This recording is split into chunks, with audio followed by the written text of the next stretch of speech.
வணக்கம். என் பேர் ஆனந்தலக்ஷ்மி. நான் இந்த அன்பு தமிழச்சி அவார்டை இன்னைக்கு வாங்கியிருக்கேன். இது ஒரு ரொம்ப பெருமையான விஷயமா இருக்குது எனக்கு. ஆக்சுவலாக விமன் லேடீஸ் பார்த்தீங்கன்னா மோஸ்ட்லி வீட்லேயே இருக்கிற மாதிரி இருக்கும். ஒரு ப்ராப்பர் ரெக்கக்னிஷன் இருக்காது. இப்போது எனக்கெலாம் பார்த்தீங்கன்னா நான் ஃபஸ்ட்டு மேரேஜ் ஆகும்போது I was BCom and ICWA inter படிச்சிருந்தேன், வேலை பார்த்துட்டு இருந்தேன். அதுக்கப்புறம் ஹஸ்பண்டோட வேலை விஷயங்கள்னால வெளியிலலாம் போகிறதுனால வேலையை விட்டுட்டு அவங்களோட போகிற மாதிரி இருந்தது. அப்போது வெளிநாடுகளுக்கு போய் 2 வருஷம்லாம் இருந்துட்டு என் குழந்தைங்களோட படிப்பு இங்கே தான் இருக்கணும் அப்படிங்கிறதுனால நான் இங்கே வந்துட்டேன். ஆனால் அதுக்கப்புறம் வேலைக்கு போகிறதுக்கான சரியான வாய்ப்புகள் கிடைக்கல. என்னென்னா ஃபேமிலி சப்போர்ட் ரொம்ப தேவையாக இருந்தது. சின்ன குழந்தைங்கள நம்ம பார்த்துக்கிற மாதிரி இருந்தது. பட் அந்த நேரம்லாம் நம்ம சும்மா இருக்காமல் நம்ம அப்கிரேட் பண்ணிக்கணும். நான் அதுக்கப்புறமா எம்ஃபில் முடித்தேன்.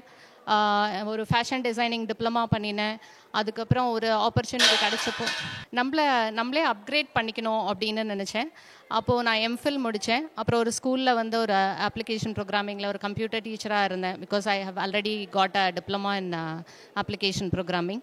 அது அப்புறம் எனக்கு ஆர்ட்டில் ரொம்ப இன்ட்ரெஸ்ட் ஜாஸ்தி. அது மாதிரி ஃபேஷன் டிசைனிங்கில் இன்ட்ரெஸ்ட் ஜாஸ்தி. ஸோ நான் ஒரு ஃபேஷன் டிசைனிங் டிப்ளமா பண்ணினேன். அதுக்கப்புறம் ஃபெவிக்ரிலில் ஒரு சர்டிஃபைட் ப்ரொஃபஷனலாக ஆனேன். ஸோ அதில் இப்போ நிறையா ஸ்கூல்ஸில் ஒர்க் ஷாப்ஸ் எல்லாம் எடுத்துகிட்ருக்கேன்.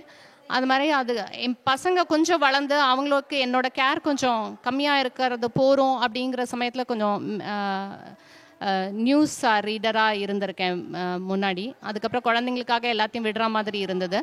தென் லேட்டர் ஆன் நான் என்னை அப்கிரேட் பண்ணிக்கணும் அப்படிங்கிற பட்சத்தில் நான் வீட்டில் உட்காந்து என்ன பண்ணலாம் அப்படிங்கும்போது ஒரு 3 புக்ஸை நான் ஆத்தர் பண்ணியிருக்கேன். 3 புக்ஸ் எழுதியிருக்கேன். விமன் சென்ட்ரிக் புக்ஸாக தான் எழுதியிருக்கேன். தென் அது ஒரு நல்ல நம்பிக்கையை கொடுத்தது, எனக்கு ஒரு நல்ல ரெக்கக்னிஷன் கொடுத்தது. Then later on I became volunteer freelancer with some NGOs. அதில் எனக்கு ஒரு நல்ல சாட்டிஸ்ஃபேக்ஷன் கிடச்சிது. 8th to 12th standard government school girl சில்ட்ரனுக்கு நான் மென்டரிங் பண்ணிகிட்ருக்கேன். கரியர் அட்வைசராக இருந்துகிட்ருக்கேன். அது மாதிரி இன்னொரு என்ஜிஓவில் ஹவ் பீன் ஃபெசிலிட்டேட்டிங் ஸ்காலர்ஷிப்ஸ். இப்போ அந்தந்த ஆர்கனைசேஷனில் நம்ம பண்ணும்போது அந்தந்த ஆர்கனைசேஷன் நான் பண்ணுற ஒர்க்குக்கு நல்ல ரெக்கக்னிஷன் கொடுக்குறாங்க.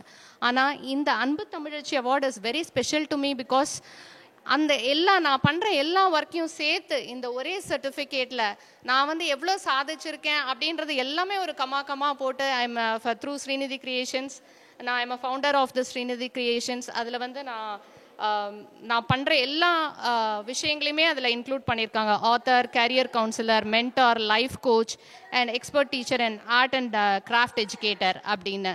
ஸோ அது எனக்கு ரொம்ப ரொம்ப பெருமையாக இருக்குது. எல்லாத்தையும் ஒரே இடத்துல வாங்கும்போது இந்த என்பிஎஸ் இந்த ஆர்கனைசேஷனில் இவ்வளோ விமனை இவங்க ரொம்ப என்கரேஜ் பண்ணும்போது அந்த ஹோம் மேக்கராக இருந்தாலும் சரி, ஒரு ஸ்டார்ட் அப்பில் இருக்கிறவங்களும் சரி ரொம்ப என்கரேஜிங்காக ஃபீல் பண்ணுவாங்க. They will come up in life because of this recognition. எல்லா உமனுக்குமே இந்த ஒரு என்கரேஜ்மெண்ட் தான் ரொம்ப தேவைப்படுற ஒன்று. ஸோ அதை இந்த என்பிஎஸ் இந்த அன்பு தமிழச்சி அவார்டு மூலமாக கொடுத்துருக்காங்க. I am very thankful to them.